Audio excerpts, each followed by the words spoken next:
Hi friends, ഇന്ന് നമ്മൾ സംസാരിക്കാൻ പോകുന്നത് ഏറ്റവും കൂടുതൽ കേരളത്തിൽ നടന്മാരിൽ സിനിമാ നടന്മാരിൽ ഏറ്റവും കൂടുതൽ ബോഡി ഷേമിങ് നേരിട്ടിരിക്കുന്നത് നമ്മുടെ ലാലേട്ടനായിരിക്കും. കാരണം പുള്ളിക്ക് അമിതവണ്ണം ഉണ്ടായിരുന്നു. പുള്ളി ചില സിനിമകളിലൊക്കെ നമ്മൾ കണ്ടിട്ടുണ്ട്. പുള്ളിയുടെ മറ്റേ 1971 ബിയോണ്ട് ബോർഡേഴ്സ് എന്ന് പറഞ്ഞ സിനിമയിലൊക്കെ നമ്മൾ കണ്ടിട്ടുണ്ടായിരുന്നു പുള്ളിയുടെ ശരീരത്തിൻ്റെ അമിതഭാരം. അപ്പം ഇന്ന് നമ്മൾ സംസാരിക്കാൻ പോകുന്നത് നമ്മുടെ ഇന്ത്യൻ പ്രധാനമന്ത്രിയായ നരേന്ദ്രമോദി ഇന്ത്യയിലുള്ള 10 സെലിബ്രിറ്റികളോട് അമിതവണ്ണം കുറയ്ക്കാൻ വേണ്ടി ചലഞ്ച് ചെയ്തിട്ടുണ്ട്. അപ്പോൾ അതിനകത്ത് കേരളത്തിൽ നിന്ന് ഉൾപ്പെട്ട സെലിബ്രിറ്റി എന്ന് പറയുന്നത് മോഹൻലാലാണ്. ഇനിയിപ്പം മോഹൻലാൽ ഫാൻസ് കയറി ഇതിനകത്ത് കയറിയിട്ട് മോഹൻലാലിൻ്റെ തടിയൊന്നുമില്ല, മോഹൻലാലിന് മറ്റേനാണ് മറിച്ചേനാണെന്ന് പറഞ്ഞു വരണ്ട. ഇത് വാർത്തയാണ്. നിങ്ങൾക്ക് ഏത് ന്യൂസിലൂടെയും നോക്കിയാൽ നിങ്ങൾക്ക് അറിയാൻ പറ്റും. മോഹൻലാലിനോട് വണ്ണം കുറയ്ക്കുവാൻ വേണ്ടി നരേന്ദ്രമോദി ചലഞ്ച് ചെയ്തിട്ടുണ്ട്. മോഹൻലാലിനോട് മാത്രമല്ല, ഇന്ത്യയിലെ 10 സെലിബ്രിറ്റികളോട് അമിതവണ്ണം കുറയ്ക്കണം എന്നുള്ള രീതിയിൽ ചലഞ്ച് ചെയ്തിട്ടുണ്ട്. പല അസുഖങ്ങളും അമിതവണ്ണം മൂലം ഉണ്ടാകാൻ സാധ്യതയുണ്ട്. അതുകൊണ്ട് അമിതവണ്ണം കുറയ്ക്കണമെന്ന് മോഹൻലാലിനെയാണ് കേരളത്തിൽ നിന്നും സെലക്ട് ചെയ്തിട്ടുള്ള അമിതവണ്ണമുള്ള സെലിബ്രിറ്റി.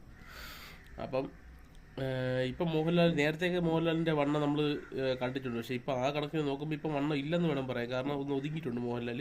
ശരീരം കൊണ്ടാണെങ്കിലും പിന്നെ വേറൊന്നും പറയില്ല, ശരീരം കൊണ്ട് പുള്ളി നല്ല രീതിയിൽ ഇപ്പോൾ മാറ്റം വരുത്തിയിട്ടുണ്ട്. പുള്ളി ജിമ്മിലൊക്കെ പോകുന്ന വർക്കൗട്ട് വീഡിയോസൊക്കെ നമ്മൾ കാണാറുണ്ട്. ഏറ്റവും കൂടുതൽ മലയാളത്തിൽ സൂപ്പർ സ്റ്റാറുകളിൽ ഏറ്റവും കൂടുതൽ വർക്കൗട്ട് ചെയ്യുന്ന വീഡിയോകൾ ഇടുന്നതും മോഹൻലാലാണ്. കാരണം നമ്മൾ ചില ഫോട്ടോകളൊക്കെ അടിച്ചു പ്രണവ് മോഹൻലാൽ ഇങ്ങനെ പിടിച്ചുകൊണ്ട് മോഹൻലാൽ താഴ്ന്ന് ഇങ്ങനെ പോയി പുഷപ്പ് എടുക്കുന്നത്, മോഹൻലാലിൻ്റെ പുറത്ത് ആരെയും ഇരുത്തി പുഷപ്പ് എടുക്കുന്നതൊക്കെ നമ്മൾ കണ്ടിട്ടുണ്ട്.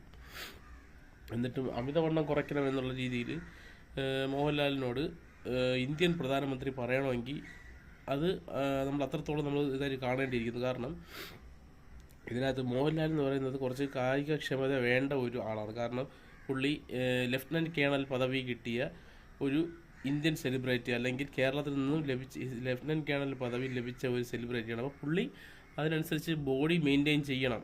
ഇപ്പം മമ്മൂട്ടിയെ കണ്ടു പഠിക്കണമെന്നാണ് ചിലർ പറയുന്നത്.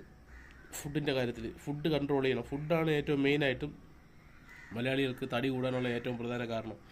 ഫുഡ് കൺട്രോൾ ചെയ്താൽ മാത്രമേ, ഇപ്പോൾ മമ്മൂട്ടി പറഞ്ഞിട്ടുണ്ട് ഇഷ്ടമുള്ളതെല്ലാം കഴിക്കാം, പക്ഷേ ഇഷ്ടമുള്ള അത്രയും കഴിക്കരുത്. പക്ഷേ അതുപോലെ മോഹൻലാലും അത് കേൾക്കണം. കാരണം നമുക്ക് ശരീരത്തിൽ ഏറ്റവും കൂടുതൽ വണ്ണം വയ്ക്കുന്ന ചോറ്, മധുരം, എണ്ണ ഇതെല്ലാം ഒഴിവാക്കിയ ശരീരത്തിലെ കുറേ പകുതി കൂടുതൽ വണ്ണം പോകും. പക്ഷേ പുള്ളി എന്ന് പറയുന്നത് ആഹാരത്തിനോട് അത്രയും പ്രിയനാണ് എന്നെപ്പോലെ.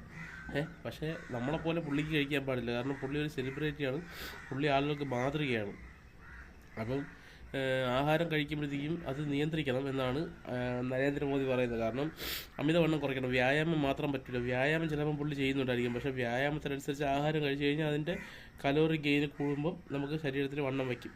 അപ്പം ഇതാണ് പറയാൻ പോകുന്നത്. ഇതെന്ന് പറഞ്ഞ് കണ്ടന്റ് എന്ന് പറയുന്നത് മോഹൻലാലിനെയാണ് ഇന്ത്യയിൽ നിന്ന് സെലിബ്രേറ്റ് ചെയ്ത 10-1 കേരളത്തിൽ നിന്ന് സെലിബ്രേറ്റ് ആകെ ഒന്നുമായിട്ടുള്ള അമിതവണ്ണമുള്ള ആളായിട്ട് നരേന്ദ്രമോദി പ്രഖ്യാപിച്ചിരിക്കുന്നത്. വണ്ണം കുറയ്ക്കുവാനായിട്ട് ചലഞ്ച് ചെയ്തിട്ടുണ്ട്. അപ്പോൾ ഓക്കെ, നന്ദി, നമസ്കാരം.